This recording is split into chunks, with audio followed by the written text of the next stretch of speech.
My name is David Alvas, Master Instructor and Director at USK Karate Academy. In today's technical tip, we're going to be overviewing some basic sparring philosophy. Hi, in today's video we're going to overview some basic sparring philosophy.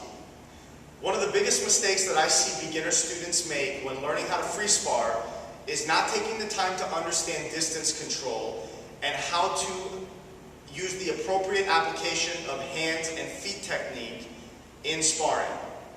So in this video, I'm going to do a couple of very basic exercises with a partner so that we can get a better picture and understanding of how to use our legs to close the distance and how to follow up with our hands. And when we're leading with our hands, how to follow up with our feet.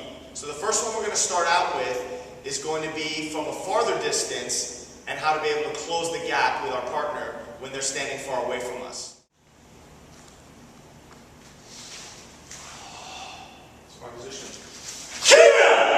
Alright, so we're in a sparring situation now. We're going to back away from each other a little bit so that we've got a good amount of distance here where I need to be able to close that distance to be able to score a point. Now, one of the biggest mistakes I see students make from this position is they'll lead in with a hand technique, which is quite obviously too far away. So one of the things that we need to realize is that our legs are longer than our arms, and we need to use that to our advantage. So I'm going to start this combination off with my legs and then follow up with my hands, because I'm going to assume that when I make my kick, I'm going to end up closer to my partner.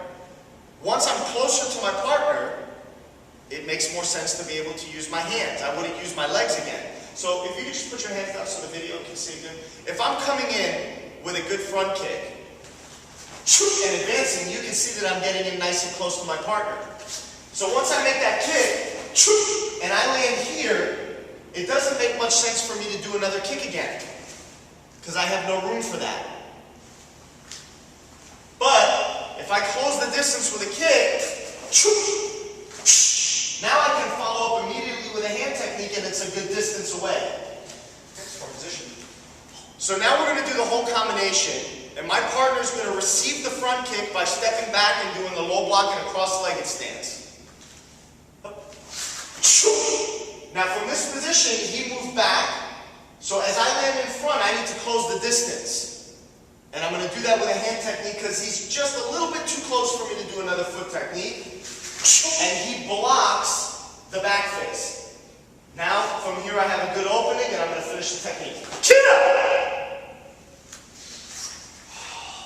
So what you can see there in that combination is that I'm closing the distance in the beginning, coming in with a back fist, which is making a nice connection to the head. He's defending it, and then I'm finishing up to the open area with another hand technique because it's the right distance away. So let's assume now that we're close together. Nice form position.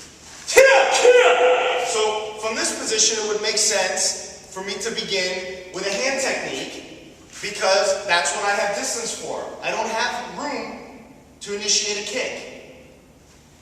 But again, one of the biggest things I see beginners try and do is they want to use their legs because they enjoy kicking, and they try to kick from this position. So hands up. So you get a lot of clashing going on when you're lifting up your legs here to make your kicks. So one of the things that we want to do is use a short technique. So I'm going to lead with a back fist. He's going to do a high block. Okay. Then from this position, I'm going to do a reverse punch because I have a nice opening for it. He's going to shift into a back stance and do a low block. Okay. Now, from this position, because of the way that he shifted, I've got enough room for a front kick to the chest. So I'm going to make my front kick. He's going to step back and receive the front kick. One more time.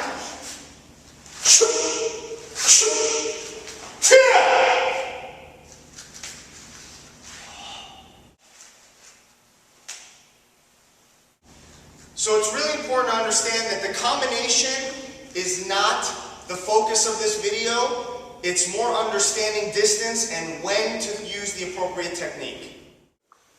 Okay, to summarize some of the points that we just went over. First thing we need to be aware of is our distance away from our partner.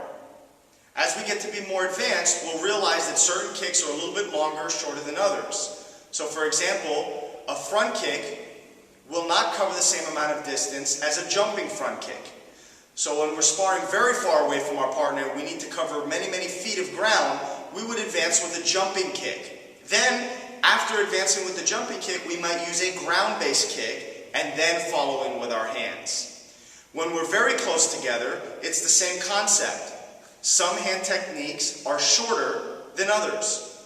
So I may use a chop, which is a bent elbow technique, so it's going to cover much shorter distance, than a punch that's going to cover a lot longer of distance. So we want to make sure that we're aware of where our partner is at all times, and we want to constantly be changing the distances with our partner. One of the ways we could do that is just simply by advancing towards them with some very basic creeping steps. One of these next videos that we're going to do, we're going to cover some of the basic steps on how to advance and how to retreat away from your partner. So stay tuned for that. Again, I'd like to thank you for watching. My name is David Alvas, Master Instructor and Director at USK Karate Academy.